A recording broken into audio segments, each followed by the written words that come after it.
Halo, Assalamualaikum warahmatullahi wabarakatuh. Bagaimana kabar kalian semua? Semoga kalian tetap sehat di rumah aja. Hari ini kita akan belajar bahasa Indonesia. Materi yang akan kita pelajari hari ini yaitu mengenai teks eksplanasi. Sebelum kalian simak lebih lanjut video ini, alangkah baiknya kalau kalian telah membaca modul pembelajaran yang telah diberikan sebelumnya, sehingga kalian akan lebih paham mengenai materi teks eksplanasi. Nah, pada pembelajaran kali ini, kompetensi dasar yang harus kalian kuasai yaitu 3.3 dan 4.3 mengenai menelaah teks eksplanasi berupa paparan kejadian suatu fenomena alam yang diperdengarkan atau dibaca. Yang 4.3 menyajikan informasi data dalam bentuk teks eksplanasi proses terjadinya suatu fenomena secara lisan dan tulis dengan memperhatikan struktur, unsur kebahasaan, atau aspek lisan.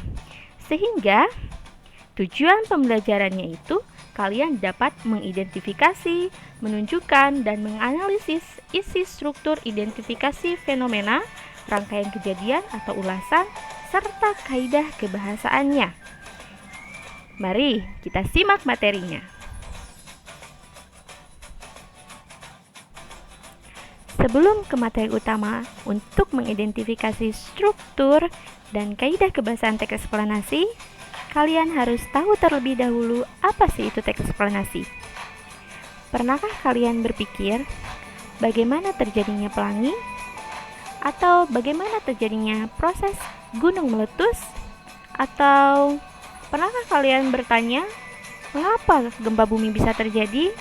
Nah, pertanyaan-pertanyaan itu bisa kalian jadikan bahan sebagai teks eksplanasi. Sudah ada gambaran? Ya, teks eksplanasi adalah teks yang menuliskan bagaimana suatu proses terjadinya peristiwa, baik itu peristiwa alam, sosial, maupun budaya. Sekarang kita masuk ke pembahasan utama tentang struktur teks eksplanasi. Ada 3 struktur teks eksplanasi. Yang pertama, identifikasi fenomena. Yang kedua, rangkaian kejadian atau kata lainnya bisa sebab akibat. Dan yang terakhir adalah ulasan. Kita bahas yuk satu persatu struktur teks eksplanasi.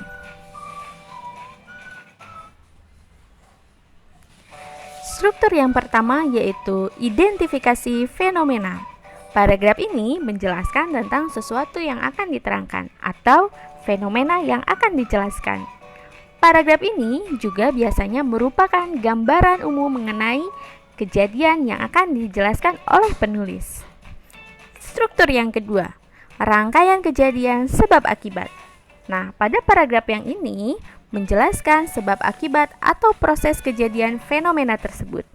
Jadi, dijelaskan mengapa fenomena itu bisa terjadi dan apa akibat dari fenomena yang terjadi. Itu dijelaskan pada struktur yang kedua. Struktur yang terakhir yaitu ulasan, berupa pendapat penulis mengenai fenomena kejadian. Biasanya penulis menyertakan pendapat pribadi pada struktur teks ulasannya.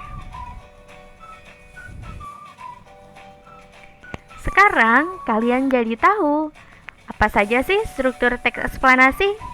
Ya, ada 3. Yang pertama adalah struktur identifikasi fenomena. Yang kedua, rangkaian kejadian atau sebab akibat. Yang ketiga adalah ulasan. Sekarang kita beralih ke materi selanjutnya mengenai kaidah kebahasaan teks eksplanasi. Kaidah kebahasaan teks eksplanasi ada 2 macam, yaitu konjungsi kausalitas dan konjungsi kronologis. Konjungsi kausalitas adalah kata hubung yang berkaitan dengan sebab akibat.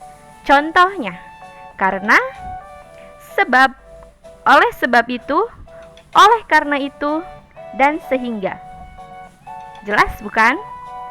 Selanjutnya ada konjungsi kronologis. Contohnya, kemudian, lalu, setelah itu, dan pada akhirnya. konjungsi kronologis berkaitan dengan urutan waktu.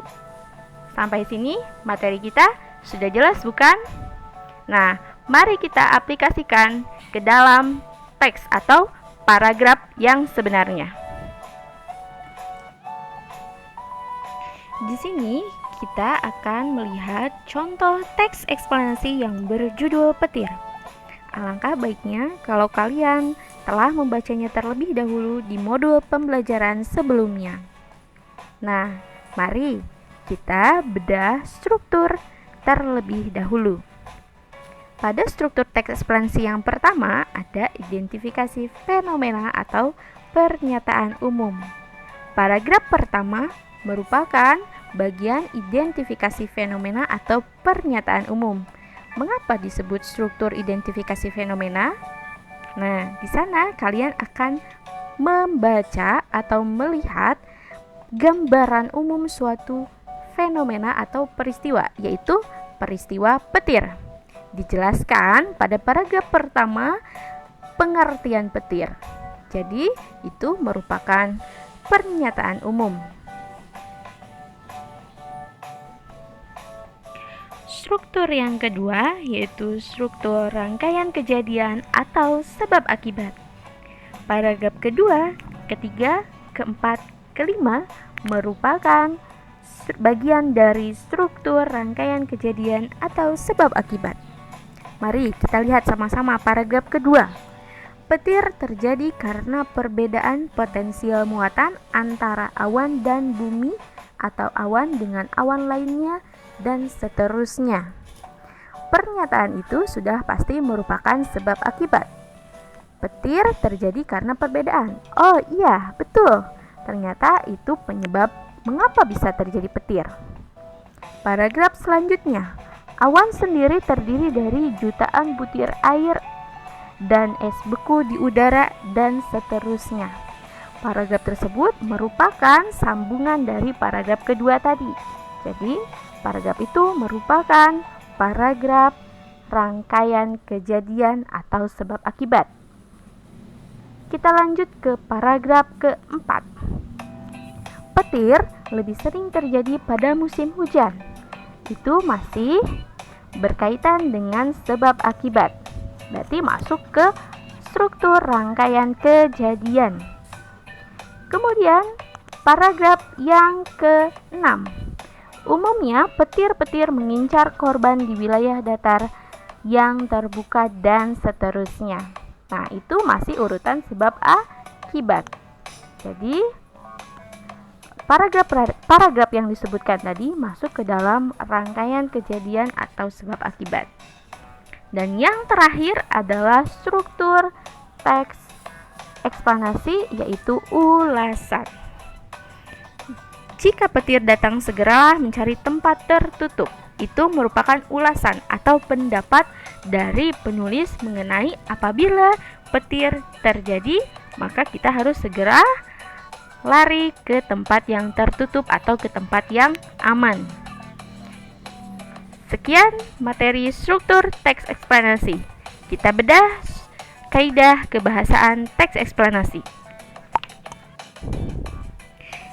Masih ingat bukan, kaidah kebahasaan teks eksplanasi ada dua, yaitu konjungsi kausalitas dan konjungsi kronologis. Nah, kalau diperhatikan, Ibu sudah memberikan tanda untuk contoh konjungsi kausalitas dan konjungsi kronologis, yaitu kata yang ditandai warna merah.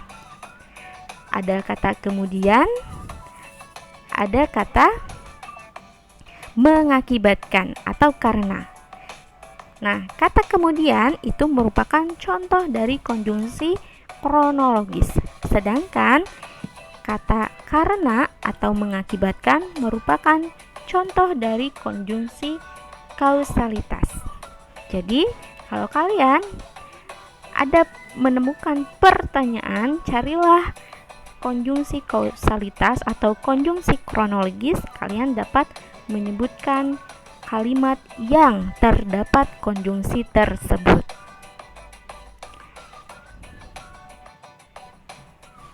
Alhamdulillahirobbil alamin. pelajaran kali ini telah selesai. Semoga materi yang Ibu sampaikan dapat bermanfaat bagi kalian semua. Tetap semangat belajar di rumah aja.